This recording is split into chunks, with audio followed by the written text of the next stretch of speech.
Somewhat recently, you might remember that I read through the book Splinter of the Mind's Eye for the first time. The book takes place on Mimban, which is a planet featured in Solo, a Star Wars story. In the film, the Empire is fighting the Mimbanese natives, and it struck me how similar they were to a species mentioned in the book that introduced the planet. So today we're going to talk about the people of Mimban in both canon and legends. Starting with canon, we don't know much about them. According to StarWars.com and the Solo Visual Guide, they were red-skinned, subterranean dwellers that once fought alongside Republic clone troopers against the Separatists. In Solo, a Star Wars story, they fight for their planet's future against Imperial mining operations which have devastated the climate and removed vast stretches of rainforest, leaving only muddy plains behind. The description of rainforests once covering Mimban fits perfectly with its representation in Splinter of the Mind's Eye.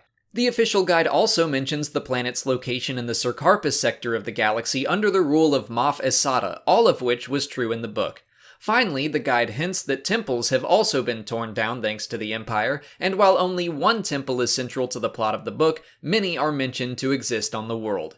Since the movie takes so much inspiration from Splinter of the Mind's Eye, I think we can potentially learn a lot more about the Mimbanese species by looking at the Coway people from Star Wars Legends.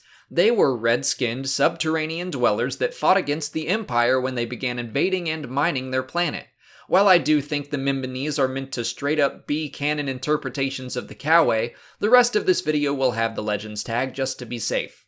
The Coway were able to see into the infrared spectrum, which allowed them to survive in the dark caves where they lived. They mostly lived off of fruits, lichens, meat, and fungus that they found in those caves. Compared to the rest of the galaxy, they were very primitive, building tools out of wood and stone. Their culture was based on brute strength, and they believed in the will of Kanu, their warrior god. Villages were led by 3 chiefs, but if they were ever unable to make a decision, they would invoke the will of Kanu, which basically meant a representative from either side of the debate would have to fight until surrender or death. Luke and Leia encountered the Coway people when they crash-landed on Mimban, and Luke was required to battle their fiercest warrior, which was a very backwards way of proving that they meant the Coway no harm. When Luke defeated the being with the Force, he was celebrated. Another species of Mimban, known as the Mimbanites, were considered to be genetic cousins of the Coway. They were green-skinned and much more subservient to the Empire. Based on descriptions and visual representations of both the Coway and the Mimbanites, I believe the Mimbanese of Solo, a Star Wars story are meant to be a combination of the two, but I'd say they more thematically and visually resemble the Coway.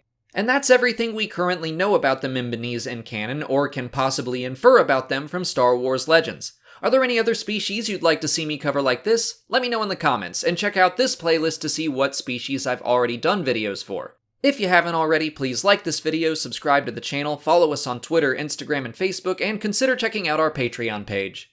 As always, thanks for watching, and may the Force be with you.